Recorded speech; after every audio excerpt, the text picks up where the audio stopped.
여러분의 인생을 변화시킬 몇 가지 기본 방법에 대해 잠시 말씀드릴게요. 자신에게 투자한다는 건 자신의 미래에 투자한다는 겁니다.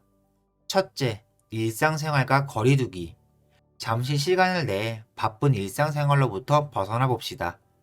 휴대전화를 끄고, TV도 끄고, 컴퓨터도 끕니다. 몇 분간 앉아 있다가 눈을 감아 보세요. 이게 첫 번째입니다. 둘째, 호흡을 하면서 자신에게 집중하세요. 지금 이 순간 주의를 집중할 때 당신은 더 많은 창조 에너지를 갖게 됩니다. 예측 가능한 미래에 대해 이런저런 생각이 떠오르거나 보통 그렇듯이 익숙한 과거에 대해 이 생각, 저 생각을 하고 있다면 그렇다는 사실을 그냥 알아차리기만 하면 됩니다. 그리고 다시 현재 순간으로 돌아와 계속 집중하는 겁니다. 현재 순간에 머무를 때 당신은 가장 창조적이게 됩니다. 셋째, 스스로에게 물어보세요. 내가 바라는 미래의 모습이 곧 나라고 정의할 수 있겠는지를요. 과거의 기억 속의 모습이 아니고요. 나는 내 인생에서 무엇을 원하는가? 시간을 내서 이 질문에 답해 보세요. 당신이 이 질문의 답을 깊이 생각하기 시작할 때 당신의 뇌를 변화시키고 있는 겁니다. 당신이 새로운 순서, 새로운 패턴, 새로운 조합으로 뇌를 활성화할 때 그때 바로 마음을 변화시키는 단계가 시작되는 거예요. 그 다음으로는 당신이 원하는 미래를 창조하기 시작한다면 어떤 감정들이 느껴질지 결정하세요. 즉, 당신 몸을 감정적으로 가르치는 겁니다. 원하는 미래가 어떤 느낌일지 말이죠. 이런 감정들을 느끼기 전에는 명상에서 깨어나면 안 됩니다. 넷째, 눈을 떴을 때 당신이 어떤 모습일지 마음속에 미리 떠올려 보세요. 당신이 해야 할 일들과 선택들, 밟아야 할 단계들에 대해서 말이죠. 계속 반복해서 그것들을 되새겨 보세요. 다섯째, 과거에 몸과 마음을 가지고는 미래로 나아갈 수는 없습니다. 어떤 생각들을 미래로 가져갈지 결정하세요. 그것들을 적어봅시다. 난 할 수 없어. 너무 어려워. 난 결코 변할 수 없을 거야. 내일 시작하지. 넌 대체 왜 그래? 이건 내 잘못이 아니야. 이와 같은 생각들을 미래로 가져갈 건가요? 어떤 태도, 행동 또는 무의식적인 습관들을 바꿔야 할지 결정하세요. 어떻게 말하나요? 불평, 비난, 변명을 하시나요? 스스로 안 됐다는 생각이 들기도 해요? 그런 행동들을 확실히 자각해야 합니다. 다시는 무의식으로 그런 행동을 하지 않도록 말이죠. 마지막으로 미래에 더 이상 느끼고 싶지 않은 감정들이 어떤 것인지 결정해야 합니다. 그 말은 당신이 부유함을 원할 때 결핍감을 택할 수는 없다는 말입니다. 건강함을 원하면서 불안감이나 두려움을 택할 수도 없고요. 새로운 마음에 맞게 당신 몸을 길들여야 합니다. 만일 당신이 매일매일 이렇게 한다면 당신은 그러한 인격이 당신의 인격 현실을 창조하게 됩니다. 그리고 당신의 성격은 당신이 어떻게 생각하고 행동하고 느끼냐에 따라 형성된다고요. 그런 것들 중 어느 한 가지라도 바꿔보세요. 그러면 당신의 삶이 바뀔 겁니다. 당신이 어떤 결과들을 불러올지 한번 가늠해 보시기 바랍니다. 믿음은 당신이 반복했던 생각일 뿐입니다. 믿음은 생각을 반복함으로써 뇌에 설치된 하드웨어로 자동 프로그램이 된 거죠. 우린 온갖 믿음을 갖고 있어요. 돈, 인간관계, 종교. 뭐가 됐든 믿음을 우리가 들은 얘기나 과거 경험에 근거합니다. 믿음의 경계선은 감정이고요. 당신이 배신이나 학대를 당했거나 당신 아버지가 돈은 나쁘다, 돈이 부족하다고 말했다고 해봅시다. 그건 일종의 이야기지만 깊은 인상을 남겨서 선명하게 기억돼 당신 정체성에 새겨지게 되죠. 똑같은 생각을 반복해서 뇌에 새기면 같은 감정만 줄곧 느끼게 되면서 몸에 길들여집니다. 이 사이클의 반복이 지속되면 몸이 무의식적으로 그 믿음대로 살아가도록 조건화되죠. 모든 믿음은 무의식적인 마음 상태입니다. 믿음들을 엮으면 인식이 만들어져요.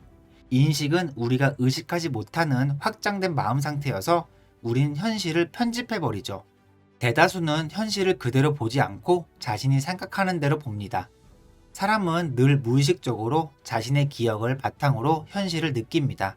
40년 결혼 생활을 했다고 치면 실제 그 사람이 아닌 그 사람에 대한 기억을 보는 거예요. 이걸 증명할 연구가 있습니다. 자신에 대한 믿음과 인식을 어떻게 바꿀 수 있을까요? 이걸 연구했어요. 결핍감이 뿌리 깊이 박혀 있다고 해보죠. 모든 걸 잃고 노숙에 배신까지 당하고 동업자가 모든 걸 앗아간 이야기가 있다고 합시다. 당신은 미래에 대한 새로운 이야기를 시작해야 합니다. 과거보다 미래를 더 믿어야 해요. 어떻게 하냐고요? 당신은 과거 감정을 느낄 때만 과거를 믿습니다. 미래를 믿는 유일한 순간은 미래의 감정을 느낄 때예요. 우리 자신에 대한 믿음이나 인식을 바꾸려면 확고한 의도를 지니고 결단해야 합니다. 그 결단의 진폭은 뇌에 설치된 하드웨어 프로그램이나 신체 감정 상태보다 더 강한 에너지를 지니고 있어요. 그럼 몸이 말 그대로 마음의 반응을 보입니다. 변하겠다 결단했던 그 순간의 선택은 결코 잊지 못할 순간이 되는 거죠. 핵심은 이겁니다.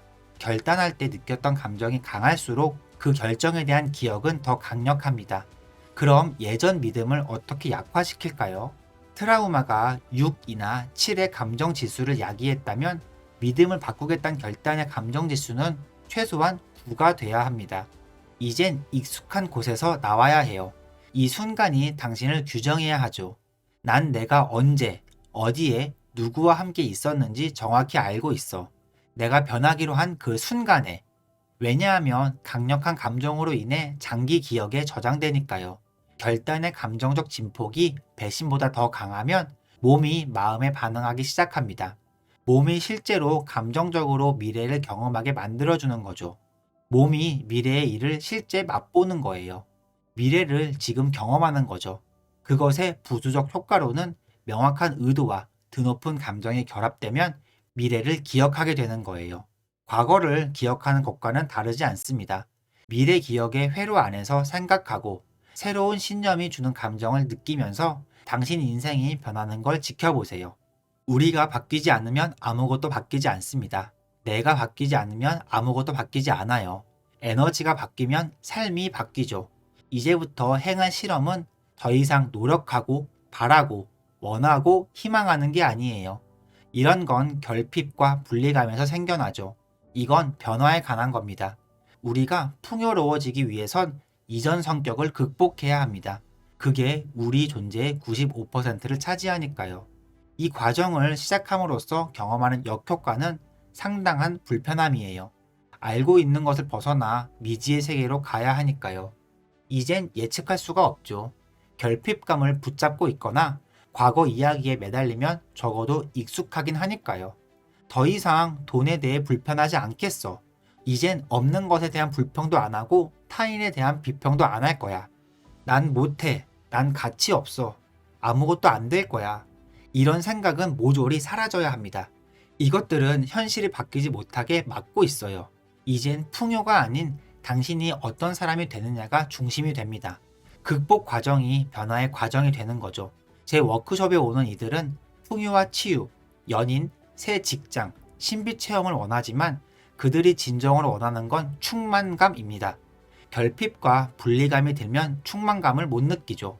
충만감으로 벅차 더 이상 원하는 게 없는 상황을 상상해 보세요. 워크숍에서 그런 작업을 합니다. 그런 후에야 일물과 식사, 친구들과의 시간을 진정으로 즐길 수 있게 되죠. 7일 동안 워크숍에 올인합니다. 7일 후 참가자들의 신체가 유전자나 대사 물질상으로 완전히 다른 환경에 있었던 것처럼 바뀝니다. 중요한 건 그들이 강당에만 있었다는 거예요. 어느 강당에서건 특별한 일은 일어나지 않습니다. 하지만 그들이 있던 환경이 풍족하고 건강하고 사랑스럽고 완벽했던 것처럼 느껴진 겁니다.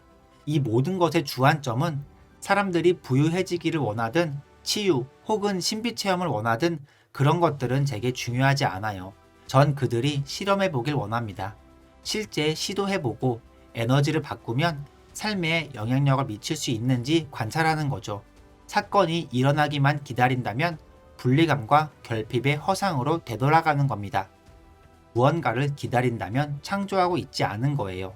매일 아침 일어났을 때 얼마나 당신의 꿈을 이루길 원하죠? 그 비전을 기억하는 것보다 잊는 게 훨씬 쉬워요. 기억하려면 마음속에 살아있게 해야 합니다. 당신이 처한 상황에서 분리돼서 눈을 감고 음악을 틀어보세요. 자신을 믿는다는 건 가능성을 믿어야 된다는 얘기입니다. 가능성을 믿는다는 건 자신을 믿어야 한다는 얘기고요. 결핍된 많은 이들은 자신이 가치 있다고 느끼지 못해요. 그래서 풍요는 당신이 마침내 가치 있는 존재가 됐다는 표시인 겁니다.